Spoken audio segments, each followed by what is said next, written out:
அனைவருக்கும் வணக்கம்.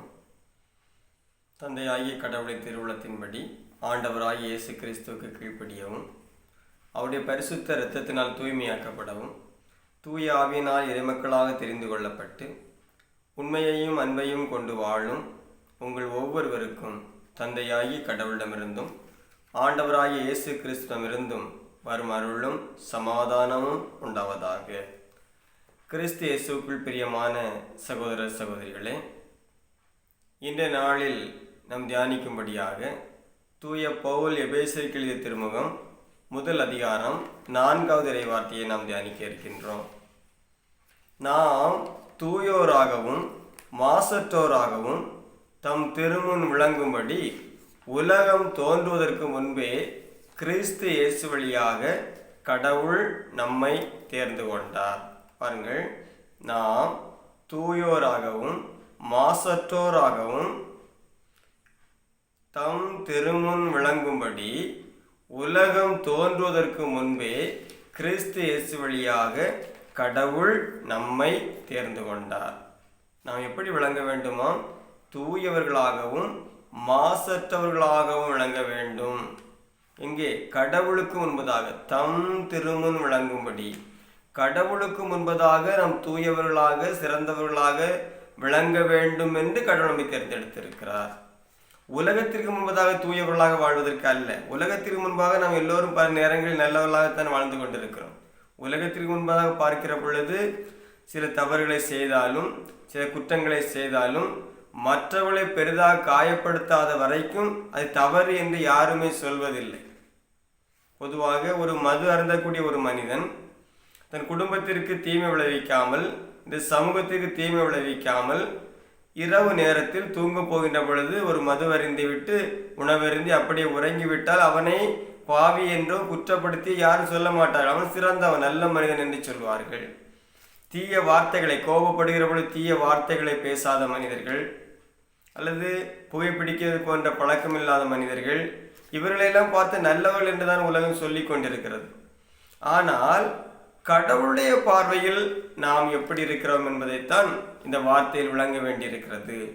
உலகத்திற்கு முன்பதாக நம்மை நல்லவர்கள் என்று உலகம் சொல்லி கொண்டிருக்கலாம். ஒருவேளை நாமே நமக்கு நானே ஒரு தீர்மானத்தை எடுத்து நான் நல்லவாகத்தான் இருந்து கொண்டிருக்கிறேன் என்னை நானே தீர்மானித்துக் கொள்ளலாம். ஏனென்றால் உலகத்தை போல மற்ற மனிதர்களைப் போல ஒரு தீய பழக்க வளங்களுக்கு நான் அடிமையாகவில்லை. மது அருந்துவதோ அல்லது புகைப்பிடிப்பதோ, புகையிலை போன்ற போதைப் பொருட்களை பயன்படுத்துவதோ அல்லது தீய வார்த்தைகளை பேசுவதோ, இப்படிப்பட்ட காரியங்களை நாம் பொதுவாக வெளிப்படையாக எதுவுமே செய்வதில்லை. எனவே நான் நல்லவன்தான் என்று நமக்கு நாமே தீர்மானித்து கொண்டிருக்கலாம். ஆனால் இந்த வார்த்தை என்ன சொல்கிறது? நாம் தூயவராகவும் மாசற்றோராகவும் தம் திருமுன் விளங்கும்படி, கடவுளுக்கு முன்பதாக நாம் தூயவர்களாக விளங்க வேண்டும். உலகத்திற்கு முன்பதாக அல்ல. உலகத்திற்கு முன்பதாக நல்லவர்களைப் போல வாழ்ந்து கொண்டிருக்கலாம், வல்லவர்களைப் போல வெளிப்படையாக நடித்து கொண்டிருக்கலாம், உலகம் நம்மை பார்த்து நல்லவர் என்று ஏமாந்து கொண்டிருக்கலாம். ஆனால் கடவுளுக்கு முன்பதாக நாம் தூயவர்களாக வாழ வேண்டும். ஏனென்றால் கடவுள் எப்படிப்பட்டவர் என்று பார்க்கிற பொழுது அபகுக்கு இறைவாக்கினர் 1 அதிகாரம் 13வது இறைவார்த்தையிலே கடவுளை குறித்து சொல்லுகின்றார். பாருங்கள், அபகுக்கு இறைவாக்கினர் அபகுக்கு புத்தகத்திலே 1 அதிகாரம் 13வது இறைவார்த்தையிலே அருமையாக சொல்லுகின்றார். தீமையை காண நாணுகின்ற கண்களை உடையவர், கொடுமையை பார்க்க தாங்காதவர். கடவுளுடைய அந்த தூய்மையுடைய அடையாளத்தை பாருங்கள்.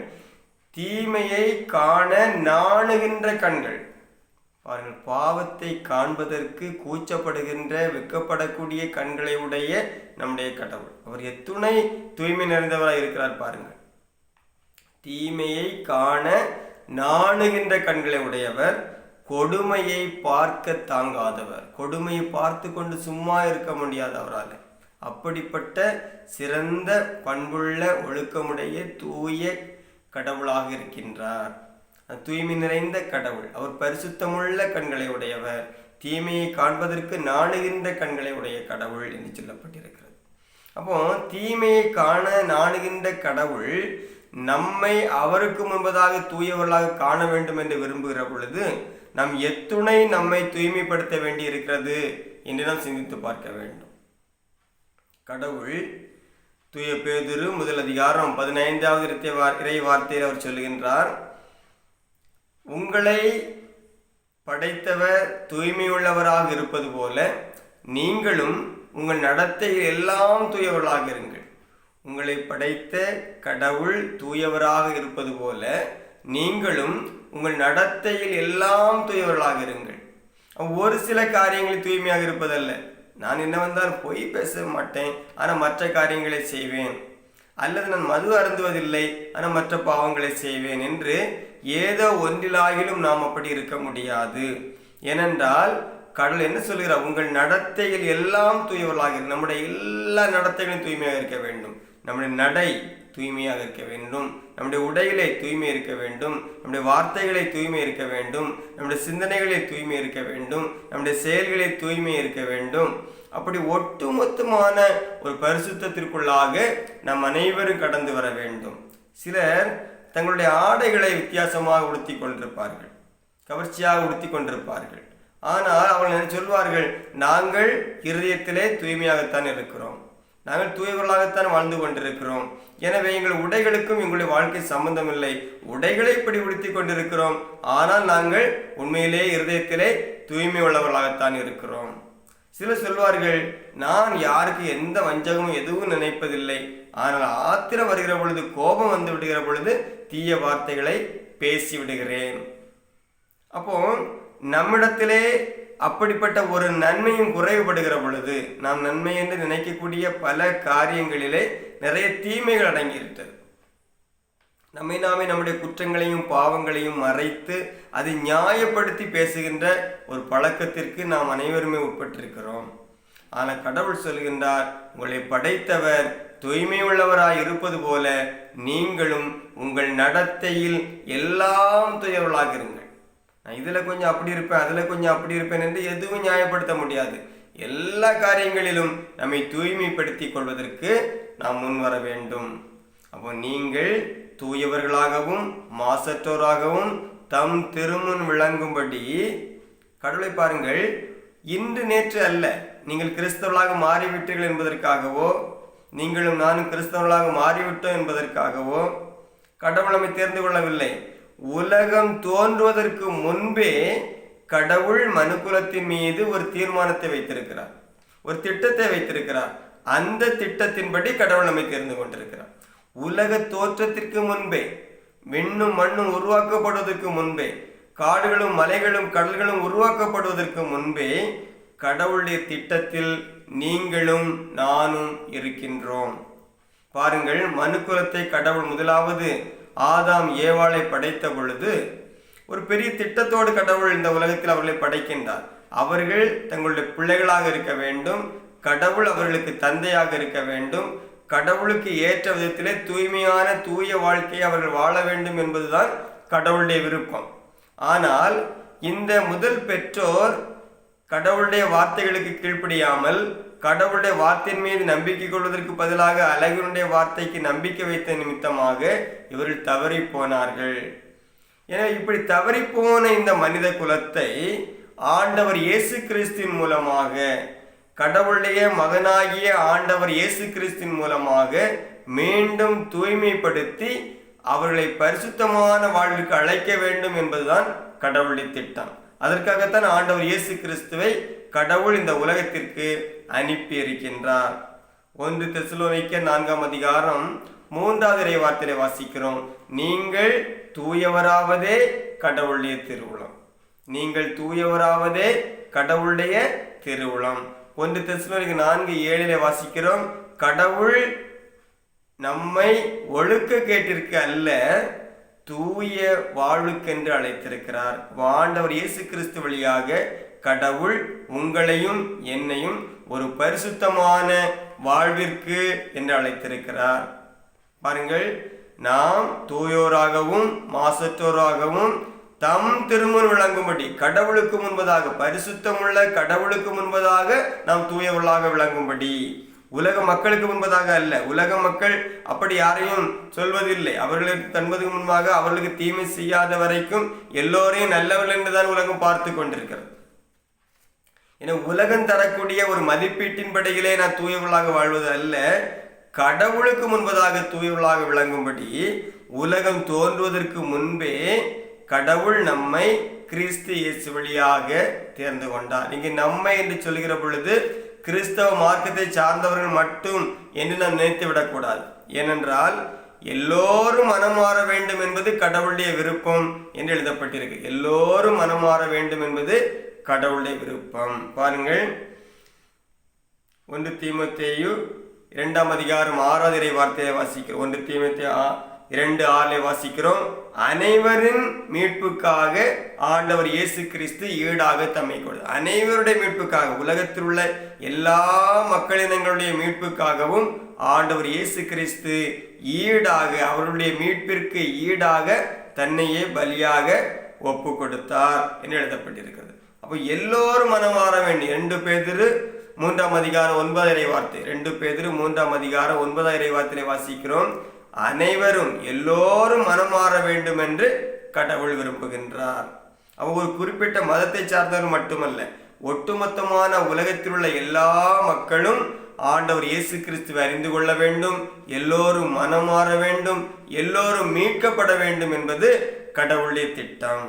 எபேசியர் 1 அதிகாரம் 10வது வார்த்தை கூறுகிறது, கால நிறைவில் விண்ணில் உள்ளவை மண்ணில் உள்ளவை அனைத்தையும் ஆண்டவர் இயேசு கிறிஸ்துடைய தலைமையில் ஒன்றுபடுத்த வேண்டும் என்பது கடவுளுடைய திட்டம்.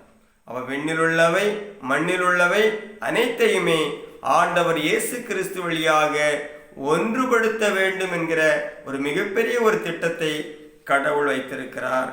எனவே அந்த கடவுளுடைய திட்டத்திற்கு ஏற்ப நம்மை நாமே பரிசுத்தப்படுத்திக் கொள்வதற்கு நாம் முன்வர வேண்டும். கடவுளுடைய வார்த்தையின் வழியாக, கடவுள் மீது கொள்ளக்கூடிய நம்பிக்கையின் வழியாக நம்மை நாம் பரிசுத்தப்படுத்திக் கொள்ள வேண்டும். பாருங்கள், தூய மார்க் எழுதிய நற்செய்தி 9 அதிகாரம் 43 முதல் 48 வரை உள்ள இறை வார்த்தைகளை வாசிக்கிறோம். தூய மார்க் எழுதிய நற்செய்தி 9 அதிகாரம் 43 முதல் 48 வரை உள்ள இறை வார்த்தைகளிலே ஆண்டவர் இப்படியாக கூறுகின்றார். பாருங்கள், உங்கள் கை உங்களை பாவத்தில் விழச் செய்தால் அதை வெட்டி விடுங்கள். உங்கள் கை உங்களை பாவத்தில் விழச் செய்தால் அதை வெட்டி விடுங்கள். நீங்கள் இரு கையுடையவராய் அணையாத நெருப்புக்குள் தள்ளப்படுவதை விட கை ஊனமுற்றவராய் நிலைவாழ்வில் புகுவது நல்லது. அப்ப 2 கைகளை உடையவர்களாக நாம் எரி நரகத்திற்குள் நுழைவதை விட ஒற்றை கையுடையவர்களாக விண்ணகத்திற்கு நுழைவது நல்லது என்று சொல்கிறார். உங்கள் கால் உங்களை பாவத்தில் விழச் செய்தால் அதை வெட்டி விடுங்கள். நீங்கள் இரு காலுடையவராய் நரகத்தில் தள்ளப்படுவதை விட கால் ஊனமுற்றவராய் நிலைவாழ்வில் புகுவது உங்களுக்கு நல்லது. அப்ப 2 கால்களை உடையவர்களாக எரி நரகத்தில் விழுந்து அழிந்து போவதை விட ஒற்றை காலுடையவர்களாக விண்ணகத்தில் நுழைவது நல்லது என்று ஆண்டவர் சொல்கிறார். பாருங்கள், நீங்கள் இரு கண்ணுடையவராய் நரகத்தில் தள்ளப்படுவதை விட ஒற்றை கண்ணுடையவராய் இறையாட்சிக்கு உட்படுவது நல்லது. அதாவது ஒவ்வொரு மனிதர்களுக்குள்ளும், உங்களுக்குள்ளும் எனக்குள்ளும் 2 விதமான செயல்பாடுகள் இருக்கிறது. நன்மையையும் செய்கிறோம், தீமையையும் செய்கிறோம். நல்லதையும் பேசுகிறோம், தீயதையும் பேசுகிறோம். நல்லதையும் பார்க்கிறோம், தீயதையும் பார்க்கிறோம். சரிதானே? இப்படிப்பட்ட ஒரு இயல்பு நம் எல்லோருக்குள்ளும் இருக்கிறது. ஆனால் இப்படிப்பட்ட 2 விதமான குணமுடையவர்கள், 2 விதமான வித்தியாசமான, ஒன்றுக்கு ஒன்று எதிரான குண இயல்புடைய மனிதர்களாக நாம் இந்த உலகத்தில் வாழ்கிற பொழுது நாம் நிலை வாழ்விற்கு தகுதி அடைய முடியாது, நம்மை நாம் தூய்மைப்படுத்திக் கொள்ள முடியாது.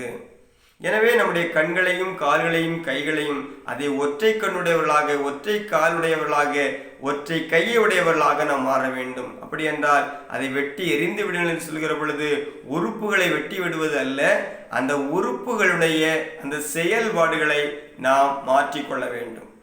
நன்மையே பார்க்கக்கூடிய அதே கண்கள் தீமையையும் பார்ப்பதற்கு விரைந்து செல்லக்கூடாது. நன்மையானதை செய்யக்கூடிய கைகளும் கால்களும் தீமையை செய்வதற்கு விரைந்து செல்லக்கூடாது. அப்போ நாம் ஒற்றை காலுடையவர்களாக, ஒற்றை செயல்களை உடையவர்களாக நம்மை மாற்றிக்கொள்ள வேண்டும். தூய்மைப்படுத்துவதற்கு அதுதான் வழி, வேறு வழியே இல்லை. நாங்கள் அதையும் பார்ப்போம், இதையும் பார்ப்போம், அதையும் செய்வோம், இதையும் செய்வோம். நல்லதையும் பேசுவோம், தீயதையும் பேசுவோம் என்று அல்லாமல் நன்மையை மட்டுமே பேச வேண்டும் என்ற ஒரு உறுதியோடு ஆண்டவருக்கு முன்பதாக வாழுகின்ற ஒரு மனநிலை நமக்கு வேண்டும். இந்த கண்களை கொண்டு நன்மையானவளை மட்டுமே காண்பேன், தீமைகளுக்கு ஒருபோது இடம் கொடுக்க மாட்டேன். தவறான காட்சிகளை பார்ப்பதற்கு, தவறான காரியங்களை பார்ப்பதற்கு நான் இந்த கண்களை பயன்படுத்த என்னுடைய உடலுடைய எல்லா உறுப்புகளையும் கடவுளுக்கு பிரியமான நன்மையான காரியங்களுக்கு மட்டுமே பயன்படுத்துவேன் என்ற ஒரு உறுதிநிலை நமக்கு வேண்டும். தூய யாக்கோபு சொல்கிற பொழுது, ஆண்டவரை போற்றுவதும் இந்த நாவே, அதே நாவை கொண்டு மற்றவர்களை பழிப்புரைப்பதும் தவறான காரியங்களை பேசுவதும் இந்த நாவு என்று சொல்லப்படும். ஒரே ஊற்றிலிருந்து நல்ல தண்ணீரும் உப்பு தண்ணீரும் எப்படி வர முடியும் என்று கேட்கிறார். எனவே நன்மையானவர்களை மட்டுமே பேசுவதற்கு இந்த உடலின் உறுப்புகளை நாவை நான் பயன்படுத்துவேன். நன்மையானவர்களை மட்டுமே செய்வதற்கு என் கைகளையும் கால்களையும் பயன்படுத்துவேன். நன்மையானவர்களை மட்டுமே பார்ப்பதற்கு என்னுடைய கண்களை பயன்படுத்துவேன் என்று உறுதியான மனநிலையோடு இந்த உலகத்தில் வாழுகின்ற மனிதர்கள் தான் ஒற்றை கால்களை உடையவர்களாக, ஒற்றை கண்களை உடையவர்களாக, ஒற்றை கைகளை உடையவர்களாக விண்ணகத்தில் நுழைவதற்கு தகுதி அடைகின்றார்கள். எனவே நம்மை நாம் அப்படிப்பட்டவர்களாக மாற்றிக்கொள்ள வேண்டும்.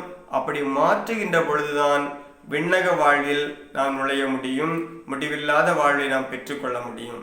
அந்த வாழ்வை தருவதற்காகத்தான் ஆண்டவர் இயேசு கிறிஸ்து வந்திருக்கிறார்.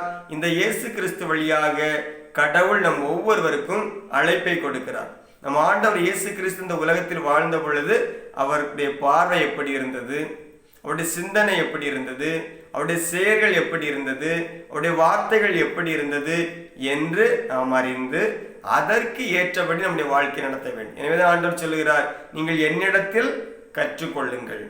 ஆண்டவர் இயேசு கிறிஸ்துவிடத்திலே கற்றுக்கொண்டு அவரை பிரதிபலிக்கக்கூடியவர்களாக நாம் வாழ்கின்ற பொழுது நம்மை நாம் தூயவர்களாக மாற்றிக்கொள்ள முடியும். அப்படி நாம் தூயவர்களாக வாழ வேண்டும் என்று கடவுள் உலக தோற்றத்திற்கு முன்பே மனித குலத்தை முன்குறித்து வைத்திருக்கின்றார். எனவே அந்த முன்குறிக்கப்பட்ட அந்த முன்குறித்தலின்படி நீங்களும் நானும் அந்த கிறிஸ்தவ வாழ்விற்குள்ளாக அழைக்கப்பட்டிருக்கிறோம். அப்படி அழைக்கப்பட்டிருக்கக்கூடிய நாம் தொடர்ந்து நம்மை நாமே பரிசுத்தப்படுத்துவதிலும் இறையாட்சிக்கு நம்மை தகுதியடைய செய்வதிலும் நாம் முனைந்து செயல்பட வேண்டும். அப்படி செயல்படுகிற பொழுதுதான், நம்மை நாமே தூய்மைப்படுத்தி கொள்ளுகிற பொழுதுதான் நாம் நிலை வாழ்வை அடைய முடியும், ஆண்டவருடைய சாட்சிகளாக மாற முடியும். எனவே இந்த காணொலியை பார்த்த உங்கள் அனைவருக்கும் நான் நன்றி செலுத்துகிறேன். தொடர்ந்து நம்முடைய காணொலியை பாருங்கள். உங்களுடைய வாழ்க்கையை வேத வாசிப்பை அதிகப்படுத்துங்கள். இன்னுமாக அதிகமாக ஜெபிக்க தொடங்குங்கள். அப்பொழுது நிச்சயமாக நம்மை நாம் பரிசுத்தப்படுத்திக் கொள்வதற்கான வழிவாசல்களை ஆண்டவர் இயேசு கிறிஸ்து வழியாக கடவுள் நமக்கு திறந்து கொடுப்பார். எனவே நீங்கள் செய்கின்ற எல்லா நன்மையான முயற்சிகளை மேற்கொள்ளுங்கள். நம்மை நாமே கட்டுப்படுத்திக் கொள்வதற்காக நம்ம உடலுடைய எல்லா உறுப்புகளையும் ஆண்டவருக்கு பிரியமான விதத்திலே செயல்படுவதற்கு நாம் ஒப்பு கொடுப்போம். அப்பொழுது நிச்சயமாக நம்மை நாம் தூய்வர்களாக மாற்றிக்கொள்ள முடியும். அது ஒரு பயிற்சி, அது ஒரு முயற்சி. ஒவ்வொரு நாளும் போராட்டம் மிகுந்த இந்த வாழ்க்கையிலே நம்மை நாமே அதற்கென்று ஒப்பு கொடுத்து அதற்கான முயற்சிகளை மேற்கொள்கிற பொழுது, அதற்காக போராடுகிற பொழுது கடவுளை தூய ஆவியானவர் நமக்கு உதவி செய்கின்றார். தூய ஆவியின் துணையோடு உங்களுடைய எல்லா தீய செயல்களையும் சாகடித்து நம்மை நாம் நிலை வாழ்வுக்கு தகுதிப்படுத்தி நம்மை நாம் தூயவர்களாக இந்த உலகத்தில் வாழ்ந்து ஆண்டவர் இயேசு கிறிஸ்துவுக்கு சான்று பகர முன் வருவோம். ஆண்டவர் இயேசு கிறிஸ்து வழியாக தூய வாழ்விற்காக நம்மை அழைத்திருப்பதற்காக கடவுளுக்கு நாம் நன்றி செலுத்துவோம். தொடர்ந்து நம்முடைய வேத வாசிப்பையும் ஜெப வாழ்க்கையும் நாம் அதிகப்படுத்துவோம். இயேசு கிறிஸ்து வழியாக நம்மை நாம் தூய்மைப்படுத்திக் கொள்வோம். ஆண்டவர் இயேசு கிறிஸ்து வழியாக கடவுள் நமக்கு ஏற்படுத்தி வைத்திருக்கக்கூடிய முடிவில்லாத வாழ்வை நாம் உரிமையாக்கிக் கொள்வோம். ஆமேன்.